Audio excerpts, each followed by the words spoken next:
Pozdravljeni. Za nami je tudi velika nagrada Kitajske in seveda čas je za ustrezen komentar.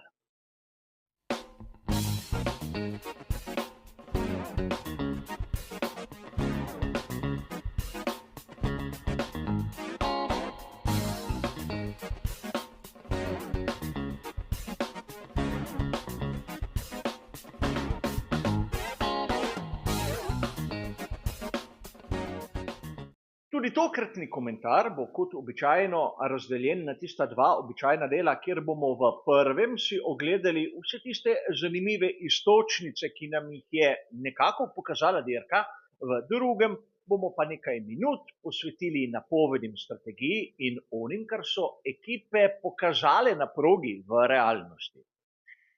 A začnimo s samimi dogodki dirke, kjer menim, da ni potrebno posebej poudariti, da pravzaprav smo vsi mi vedeli, da je Max Verstappen favorit.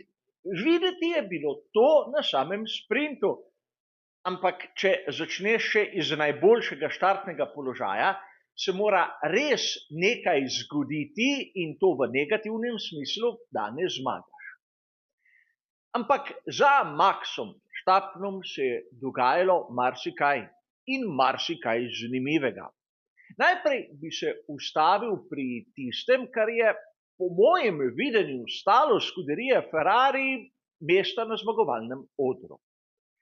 Izgleda, kot da je Charles Leclerc hotel vrniti uslugo za tisto, kar mu je po njegovem storil Carlos Sainz mlajši na sprintu. A treba se je zavedati, da sprint je sprint in dirka je dirka. Tako da sam, ukolikor bi bil na mestu Freda Vassarja, bi točno razložil obema voznikoma, za koga nastopata, kdo je njun delodajalec.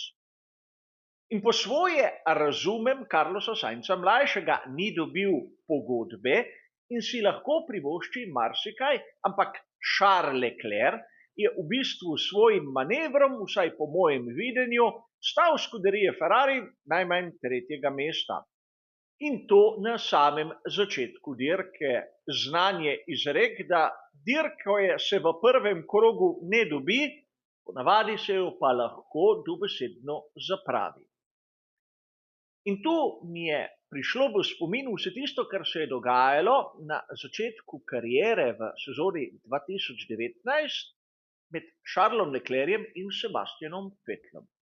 Koliko trkov smo videli, koliko nepotrebnih bojev, ker sta se oba borila za tisto vlogo prvega voznika.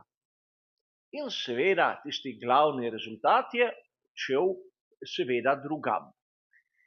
Ne smemo pozabiti nekega dejstva. Res, Max je bil tudi tu favorit. Ampak Checo Perez ne. In videli smo, kako je Lando Norris lepo, udobno prišel na drugo mesto. Zopet dokaz, da vsaj enega Red Bulla se da premagati, seveda z ustrezno strategijo in še bi lahko naštevali.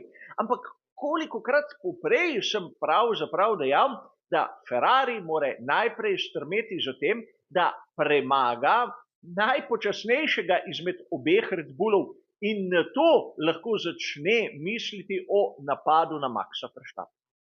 Ampak s takimi manevri v samem začetku je kot običajno vse razmišljanje nekako samo teoretično. Pri McLarenu so v resnici dokazali, kako se dirka in kakšen je tisti pravilni pristop k samem razvoju, k samem razmišljanju, k samem obnašanju na dirkah za veliko nagrado. Na koncu šteje edino rezultat.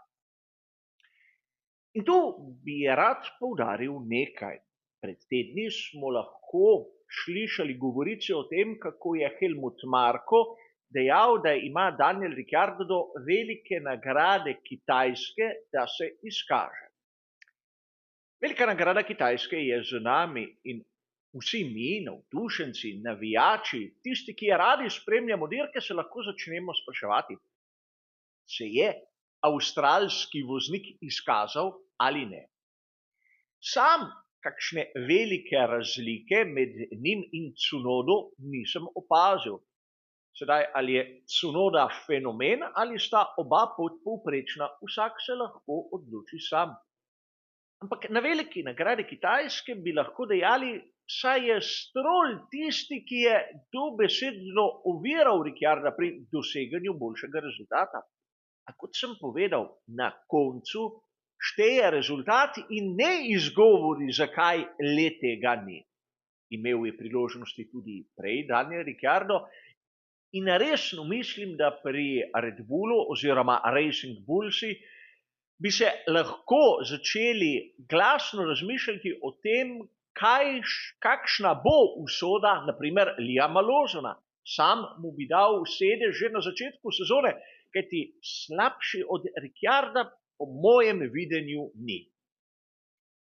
A lep primer tistega, kar je prevelika želja za doseganje rezultata, je bila v bistvu dirka Fernanda Alonsa. Videli smo ga z kar nekaj menjavami, ki v bistvu niso bile nekako smiselne. In če pustimo pri strani njegove kvalifikacije, smo videli, da na koncu je dosegel bistveno manj od tistega, kar si nekateri želijo. Poslušati govorice o tem, kako z pogonskim sklopom Honda v sezoni 2026 bodo konkurirali za naslov, se meni osebno zdi prekleto pretirano. Manjka jim še kar nekaj do tiste stopnje in ne govorim samo o projektu bolida. Govorim tudi o sami viziji dirke, o sami pripravi in ne vem, če bo Fernando Alonso dovolj za prekoračiti ta velik zaostanek. A če bi lahko dejali, da je bil Fernando Alonso rahlo razočaranje, ne morem mimo dejstva, da Lewis Hamilton tudi tokrat na veliki nagradi Kitajske je bil daleč pod tistim, kar bi lahko imenovali zanj standard. Upam, da sprint, ki je bil ta vikend, ni pokazatelj nekega prebliska, nekega slučaja, neke zadeve, ki pravzaprav bo bolj poredkoma prišla na dan v nadaljnih dirkah. Lewis Hamilton v takšni formi, ali je pri Mercedesu ali pri Ferrariju, zagotovo ne bo dosegel tistega, kar si mnogi navdušenci in njegovi navijači želijo.